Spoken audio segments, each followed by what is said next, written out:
Something comes into the frame and chasing it and fires at it. What the hell could do that?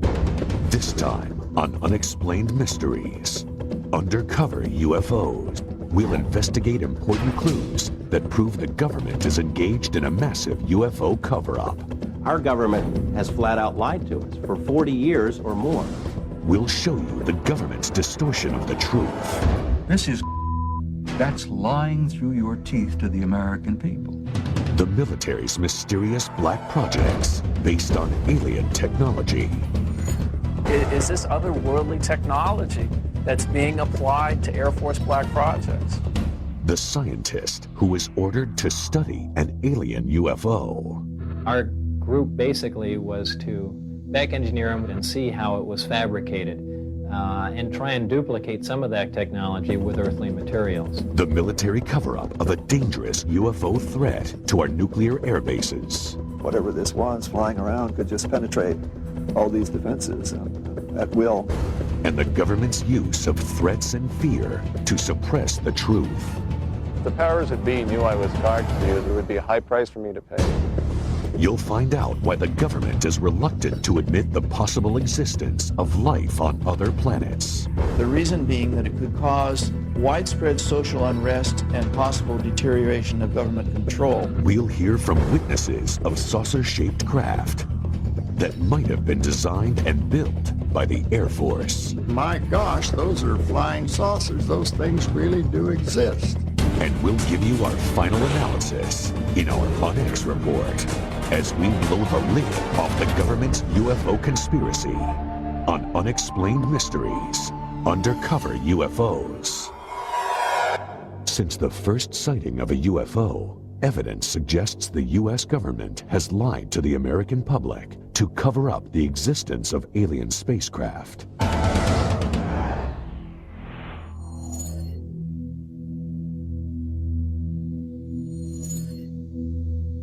Our government has flat out lied to us for 40 years or more. They've threatened people and intimidated people. They've spied on UFO groups, infiltrated UFO groups, spied on researchers, compiled dossiers. Their response is bordered on paranoia.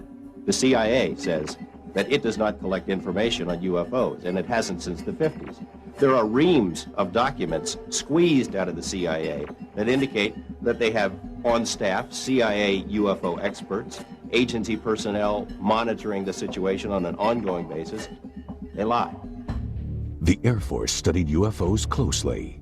A squadron of pilots had a unique mission: find and photograph UFOs. Pilot Guy Kirkwood witnessed an amazing scene: 16 unidentified objects 2 miles away. They broke rank and just started moving all over. They were below us, they were above us, they were out in front of us, and accelerating, literally at lightning speed. And a dot in the distance, maybe several miles away from you at that point, maybe a pencil point, all of a sudden closing on you at the rate of several thousand miles an hour, and a 36-foot object, which is basically almost the same size as our aircraft, a 36-foot wingspan. But all of a sudden this thing is just closing on you faster than you're able to think. The Air Force suddenly terminated the UFO search squadrons. Years later, Kirkwood started talking about what he saw, and 2 government agents accosted him. And they said, well, the government doesn't like the information being released, and to continue could be detrimental to your health. UFO experts maintain that the U.S. government conducts research at a top-secret base in Nevada, known as Area 51. An aerospace engineer who worked there could not believe what he saw. Got out of the bus, I was told to walk directly through the hangar, and immediately, even before entering the hangar, you can see the edge of a disc. This is your classic flying saucer, 2 inverted pie plates, if you wish, with a segmented larger area dome on top. Within minutes of that, I finally realized that this had nothing to do with something the government was producing, and that was quite shocking because everything inside was small. This is a full-size craft, 30, 35 feet in diameter, maybe 40. But you're looking at seats that are, 18 inches off the ground, obviously made, for something smaller. And certainly wasn't made for children to play in. The U.S. government denies working on alien spacecraft. They also deny that Robert Lazar ever worked for them. Records of Lazar's employment have vanished. But two important items of information offer solid proof. A W-2 form stating that he worked for Naval Intelligence, and a listing of his name in a government lab phone book. After Lazar came forward, he was threatened by government agents. Many others suffered the same fate. One after another had visits from government personnel who basically intimidated or told them to back off, followed them around. I've been covering organized crime in Las Vegas for 10 years, dealing with mob hitmen and mob informants, people who have been in the witness protection program. The fear that is generated by this UFO subject for people who really know about it far outweighs the kind of fear that the mob inspires. I mean, people are more afraid of our government than they are of organized crime. Despite the risk, Lazar maintains his conviction. I am exactly sure of what I saw. I know what mainstream science is like. I know where physics stands. I know all of that. And this is an extraterrestrial craft. This technology is hundreds and hundreds of years in advance of us, and that's the end of that story. The U.S. government has a history of withholding secrets from the public. LSD experiments on human subjects, radiation tests over cities, the Stealth Fighter Project, and the U-2 spy plane. The government has a name for their policy of systematic lying to the public. It's called disinformation. Our government does it all the time. There are even printed guidelines for how cover stories, disinformation, are supposed to work. While serving at NATO headquarters, Bob Dean saw super secret documents dealing with UFO sightings called the Assessment. I have to be honest with you and tell you that that information literally changed my life, because I knew for the first time that the subject was not fantasy, it wasn't myth, wasn't legend, it was real, it was true. One of the reasons I'm violating my national security oath is that I believe that the American people are losing their Constitution because of the secrecy and the cover-up. Officially, the government investigated UFOs under the name Project Blue Book. Now, I look upon Blue Book itself as a little bit of disinformation, to tell the people, yes, we're doing something, when in reality, Blue Book, as we understood it, was simply a public relations front. Many experts feel the government will go to any length to conceal the truth. To give you an example of the most recent example of absurd disinformation was this incident involving the Roswell incident. First, the Air Force says it was a weather balloon. And 50 years later, they said, gee, guys, we're sorry. It really wasn't a weather balloon. It was much more than that, but it was a balloon. Project Mogul. Well, I'm tempted to use terms that you'll have to bleep out. This is that's disinformation. That's lying through your teeth to the American people. And if that isn't disinformation, I don't know what is. Coming up, the frightening UFO threat on our nuclear arsenal. It was a classic flying saucer, and it shot a beam of something at our warhead. Find out about the military's top secret black projects. Area 51 is the most tightly secured installation in this country. I saw the object exhibit entirely unconventional flight characteristics. The government's search for extraterrestrial intelligence, which was abruptly terminated. The government would never make that leap of faith that the public would be able to handle the fact that we are receiving intelligence signals from somewhere else. Eyewitnesses who saw UFOs parked on an airbase. Hey, my interest perked up instantly when I began to see literally hundreds of photographs of all types of quote-unquote flying saucers. and the government conspiracy to crush the truth about UFOs. I don't think the military has any credibility with the public in terms of its denials of this program or that program. And we'll give you our ultimate account with our UNEX report. Stay tuned for more on Unexplained Mysteries.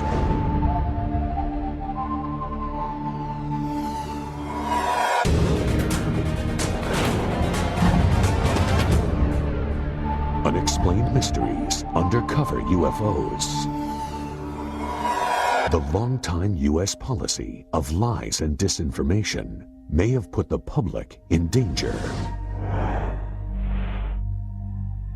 Security at several U.S. nuclear missile bases was breached when eyewitnesses reported bright lights just 200 feet from the missile silos. The speed it took off with, I've seen F-16s fly high rates of speed. And this was here and gone from a dead still hover. Wordsmith Air Force Base, Oscoda, Michigan. Shuttered now, it was an important part of Strategic Air Command's Northern Tier Nuclear Bomber Retaliation Force.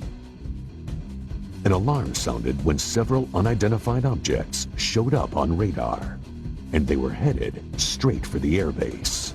Stop rock with an expedite scramble. Authentication time is 1906. Scramble. Roger that. As UFOs flew towards the nuclear weapons storage areas, jets tried to intercept them. But by the time the pilots got there, they were gone.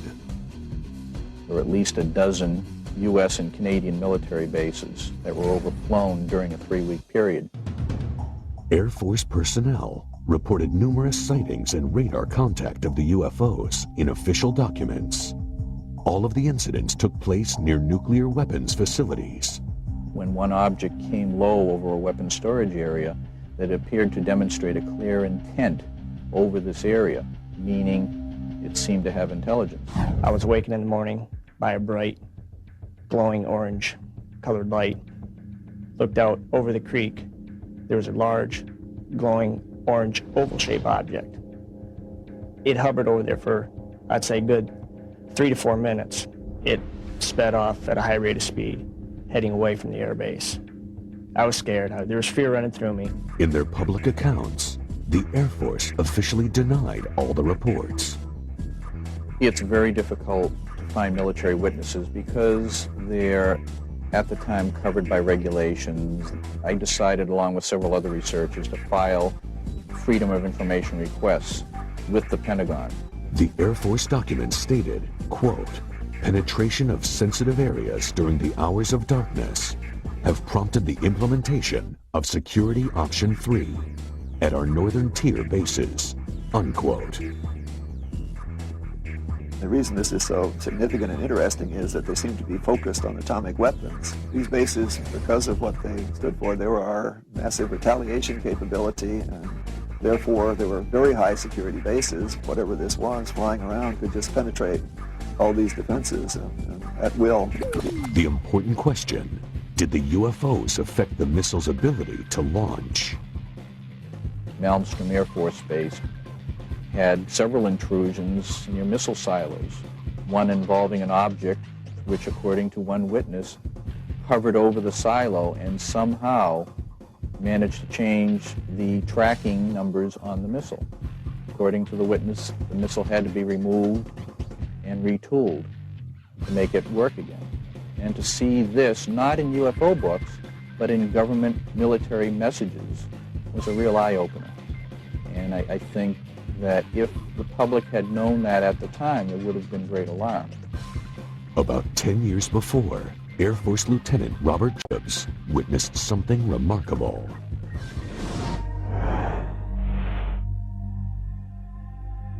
Hair's going up on the back of my neck right now thinking about it, just remembering that day. I saw something that was so strange that it changed my life. Jacobs was in charge of a special unit that filmed Minuteman and Atlas missiles during launch tests from Vandenberg Air Force Base in California. So my job was to provide photographic documentation from 30 or 40 different camera positions for each launch. We walked onto the missile and we saw all 3 stages of powered flight. The camera followed the missile through its successful flight. Now, what we didn't know is what else we had got besides the missile. Soon after, Project Director Lorenz Mansman called Jacobs into his office. There were two guys in gray suits in there, civilian clothes. They were not in the Air Force. They were from somewhere else. They never identified themselves. They could have been CIA, OSI, OSS. All four of the men watched the film of the missile flight. The nose cone spread out. The warhead was quite plainly visible. Something flew into the frame. What I saw was a circular object. It was a classic flying saucer. And it shot a beam of something at our warhead. You have to imagine this thing is flying along at several thousand miles an hour. This stuff is flying along, and something comes into the frame and chasing it. And comes in like this and fires at it, and goes around like this and fires at it, and goes around like this and fires at it, and fires at it like this, and then goes back out that way. What the hell could do that? Suddenly, Jacobs was in the hot seat. And he said, "What was that?" And I said, "It looks to me like we got a UFO." And he said, "You are never to say that again. As far as you're concerned, Lieutenant Jacobs, this never happened." And I was sworn to silence, reminded of the severity of a security breach, and told to leave the room. After keeping silent for many years, Jacobs went public. The Air Force responded with complete denial. The Air Force denied that I was ever there. Despite the existence of the film, the Air Force denied that Jacobs was in charge of the Special Photo Unit. They even denied he was in the Air Force at the time. They denied everything. Records reveal that Jacobs was in the Air Force, that he was in charge of the photo unit, and that he was filming that day. Major Mansman, his commanding officer who screened the film with him, wrote a letter confirming Jacobs' account of the UFO. The Air Force is probably not going to like this film, but there's nothing they can do about it. It exists. It documents the telescope, the people who were there, including me. And if there are any ramifications about it, I guess I just don't care anymore. Next on Unexplained Mysteries, is there a connection between top-secret black projects and UFO sightings? Certainly some of these things are going to look very strange. They're very unlike aircraft with which people are familiar. Is the military using alien technology in its black projects? I think the technology at Area 51 originally came from somewhere else. And what happens to people who want to get close to Area 51? I think that could be the biggest and perhaps the last mistake they are going to make in their life. We'll show you why NASA terminated its own probe that was getting information to life on Mars. They said that NASA or the government might want to consider keeping the information from the public. And the government abruptly stopped its search for extraterrestrial life. For certain people, that's not something that they want to either believe in or allow anybody to know that they believe in. We'll expose what the government does to military officers who report UFOs. I got letters from high-ranking officers that they had no record of such an aircraft ever existing. And we'll sum up the UFO conspiracy in our UNEX report. There's much more to come on Unexplained Mysteries. Undercover UFOs. Black projects. That's the name for secret military development efforts. Certainly some of these things are going to look very strange. They're very unlike aircraft with which people are familiar. There seems to be a connection between black projects and UFO sightings. Well, certainly the history of the flying saucer phenomena suggests that in the past, classified programs resulted in a lot of reports of flying saucers. And if you see all of the instances where conventional aircraft have been misinterpreted as flying saucers, it's quite easy to understand how unconventional aircraft could receive a similar misinterpretation. In the Nevada desert, we have things out there that are literally out of this world. Groom Lake, Nevada, also known as Area 51, where experts believe the military is working on top-secret projects. They have a hangar near the south end of the ramp that appears to have doors that are almost 200 feet tall, 400 feet wide. You can put anything in there. One of the problems associated with Groom Lake is the fact that it is a place that does not officially exist. Area 51 is the most tightly secured installation in this country. It's guarded both over the air and on the ground by elite Air Force security police and Department of Energy special response teams. If someone came to me and said there's just absolutely nothing that's secret, and they decided they were going to hike into Area 51, I think that could be the biggest and perhaps the last mistake they are going to make in their life. There are rumors of a secret project called Aurora, in which the Air Force is said to be inventing a craft using highly advanced technology. I think there's a strong possibility that we have recovered some sort of alien technology and are trying to incorporate that into military programs. Are they really hiding something that's totally alien? Is this otherworldly technology that's being applied to Air Force black projects?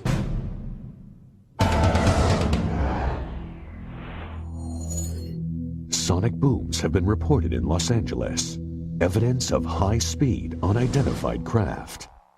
They've been traced back to Groom Lake, Nevada.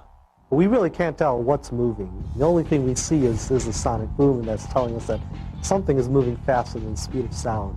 So actually, we can't even tell it's an airplane. The military maintains its position of denial. Every time that there's a story about Aurora or the TR-3A Black Manta in Popular Science or the New York Times or something else, Congress calls the Pentagon on the carpet and says, what's the deal? They want to know if these planes exist. And every time they've asked about those planes, they've been told there is no such thing. The military's established a pattern of denial concerning these highly capricious wild aircraft beginning in the late 50s and continuing to this day. 2 UFO experts investigated Area 51 up close. They saw several red-orange objects in the sky. They started at great height, seemed to descend, and then flared out. It was startling. Then a series of silver pewter flashes went directly across the horizon at terrific speed. One of these silver flashes went directly up into the air. The bottom one seemed nearly to hug the ground. When they tried to leave the base, they were stopped by security. Boom.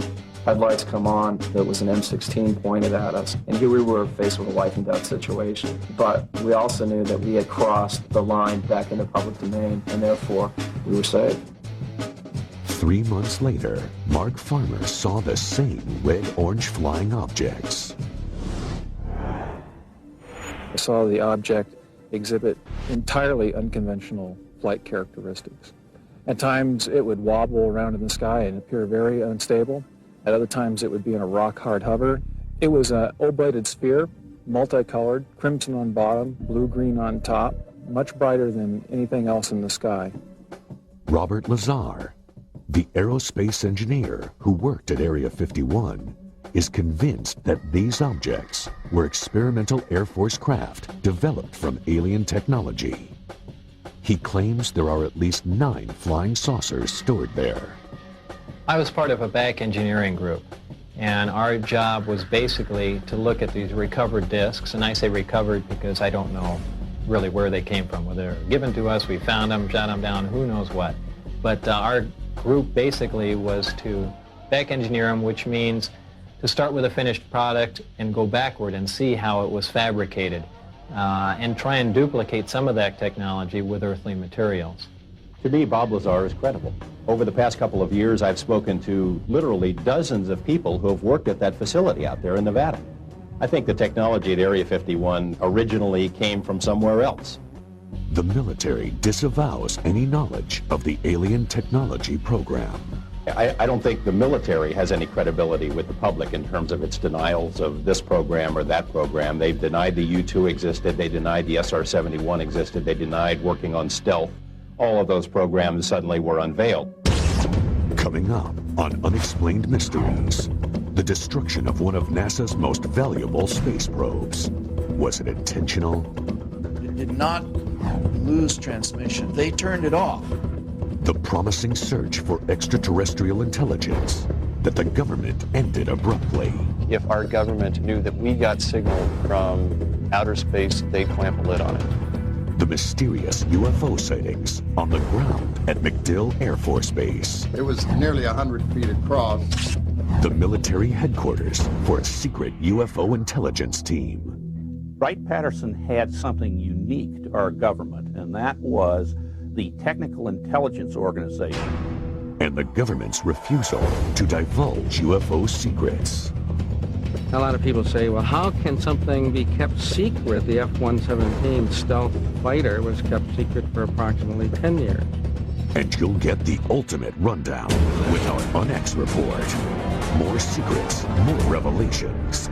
Next on Unexplained Mysteries. Unexplained Mysteries, Undercover UFOs. The government's cover-up of alien life extends to other planets.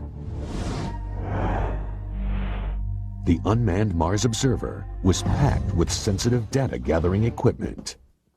But it never completed its mission. NASA blamed the failure on technical malfunction.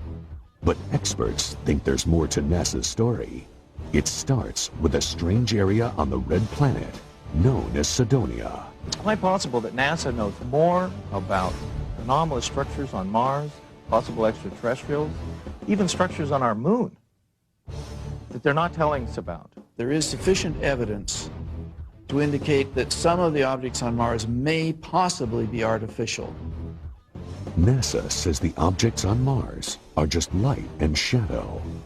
But 3D imaging reveals something startling. I was quite interested with the first photos and release of the face on Mars.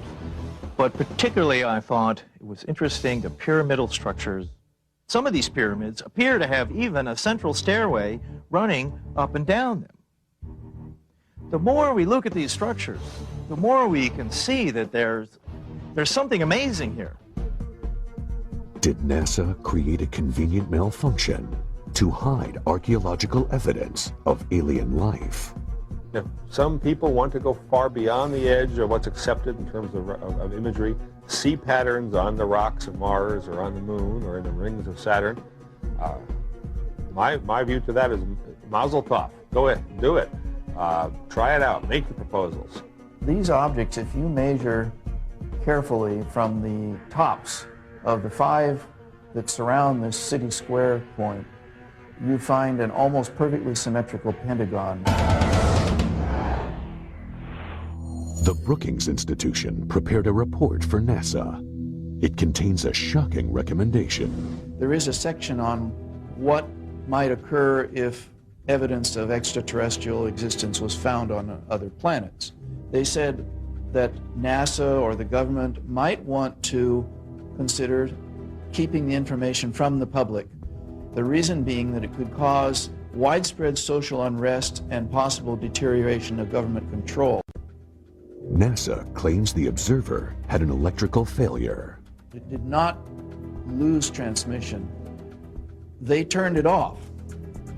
And they turned it off after the instructions for going into orbit had been uploaded to the spacecraft. It was possible then that the spacecraft would go ahead, follow out those instructions, and go into orbit. Before we start saying how these rocket scientists messed up, and they did mess up, we have to keep realizing just how tough these projects are. That we're doing things out there in space every time we do it that no one even thought was possible a few years or decades ago. The search for extraterrestrial intelligence. Huge radio telescopes aimed at the sky. Their purpose? To capture radio signals from alien civilizations. But the program is shrouded in secrecy. I think if our government knew that we got signals, a dedicated signal from outer space somewhere, they'd clamp a lid on it. Our source, a space program engineer, knows the risks. If the powers that be knew I was talking to you, there would be a high price for me to pay. After years of denying the existence of UFOs, the government abruptly decides to spend millions on searching for aliens. But there's a catch. It's very hard to believe that the government would allow something this extraordinary to be released to the general public without scrutiny and censorship. In the Mojave Desert, the government set up Goldstone Station on a military base. It's RF quiet, which means there's not a lot of background noise when they're looking for signals. It's really ideal for this type of search. Soon after coming online, the telescopes picked up signals called hits. There were hits that were taken seriously. There were 3-4 hits, to my knowledge, that were strong, and it could potentially be a signal from an extraterrestrial intelligence. Then, the government suddenly shut down the program. It was a cheap shot for the budget posers, for the so-called deficit hawks. It's always easier to make fun of something that you or enough of your constituents don't understand. But some experts take issue with that explanation. If they embrace the concept of looking for alien signals, they also have to acknowledge the fact that the alien signals are coming from an extraterrestrial intelligence somewhere. And for certain people, that's not something that they want to either believe in or allow anybody to know that they believe in. Some people believe the National Security Agency killed SETI because it feared the public would panic. Their history and action in the past is a good warning of what they would do if something like this happened. SETI was resurrected by several major corporations and renamed Project Phoenix. But the government maintained a strong, though unpublicized, presence. If the hits do come down, they will be suppressed, and I don't think anybody will take a chance. The government would never make that leap of faith that the public would be able to handle the fact that we are receiving intelligence signals from another race, creature, something from somewhere else. Next on Unexplained Mysteries, the Air Force officer who saw a number of UFOs. My gosh, those are flying saucers. Those things really do exist. Or were they experimental military planes? A lot of people say they're from deep space, but they could just as easily be from this world. Find out how the military dealt with questions about the aircraft. They had no record of such an aircraft ever existing. And we get to the truth about the UFO conspiracy in the UNEX Report, next on Unexplained Mysteries. Unexplained Mysteries Undercover UFOs. Reports are increasing of UFOs spotted at air bases, but with a striking difference. These craft are on the ground. MacDill Air Force Base, Florida, 1967. An officer witnesses an inconceivable sight. We were near a restricted area of the base, and all of a sudden we saw 4 aircraft parked out there, and our immediate reaction to each other was, my gosh, those are flying saucers. Those things really do exist. Pickett published the Air Force Base newspaper. He wanted to do an article about the craft he'd seen, including photos. I was called up to the Adjutant General's office. He went over to a file cabinet and got out a whole bunch of photographs. And he proceeded to lay these photographs out on a large table so that I could look at them. Well, of course, my interest perked up instantly when I began to see literally hundreds of photographs of all types of quote-unquote flying saucers. The Air Force refused to allow Pickett to publish the article. That night, eyewitnesses in Miami reported a large number of UFO sightings. At the airbase the next day, the flying saucers were gone. The images have haunted Pickett for years. Desperate for some kind of explanation, he recently contacted former Air Force intelligence officer George Filer. A lot of people say, well, how can something be kept secret for 50 years? Well, I point out that the F-117 stealth fighter was kept secret for approximately 10 years. And most of us didn't know that it existed until the government released the information. I pointedly asked him, not only are these where the flying saucers stories came from, is this what they were? And he said, yes. Well, I was awestruck. I couldn't really believe I was seeing what I was seeing. Some of those photographs had many, many aircraft in them, and they were all easily identifiable, as Air Force photographs are, And I asked him, well, how high and how fast could these things go? You hear all these stories. And he said, well, this particular aircraft could go fast enough and high enough to actually achieve space flight. And I had no idea when he was telling me this story that it wouldn't be too long before they were declared non-existent. To this day, Pickett is determined to prove what he saw was real. This is an illustration of one of the largest ones parked down. In fact, it was the largest. It was nearly 100 feet across. But when Pickett tried recently to get the photographs and documentation of the craft, the Air Force said no. When I initially wrote, I began to get answers back. They didn't have the faintest idea what I was talking about. I got letters from high-ranking officers that they had no record of such an aircraft ever existing. So I knew that it was top secret again. Many UFO experts believe the technology for the saucer-shaped aircraft came from an alien spaceship that crashed near Roswell, New Mexico in 1947. At that time, if the military had recovered a downed UFO, they would have transported it to Wright-Patterson Air Base in Ohio.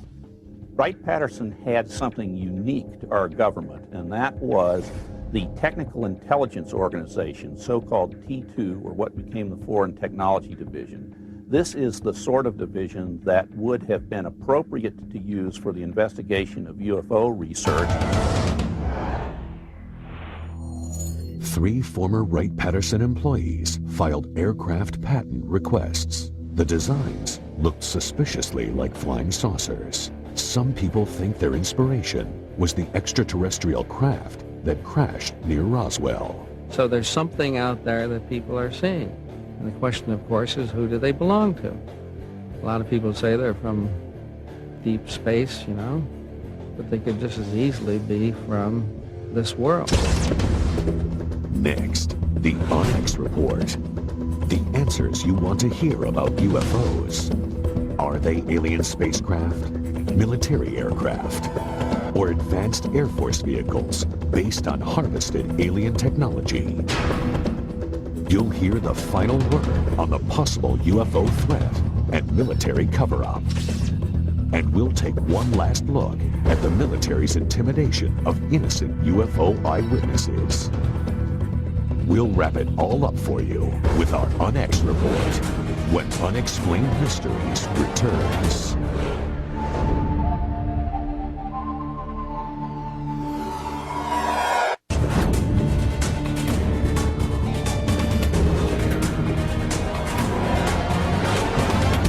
And now for the UNEX Report. Experts believe the U.S. government is conducting a massive conspiracy to keep evidence about UFOs and aliens from the public.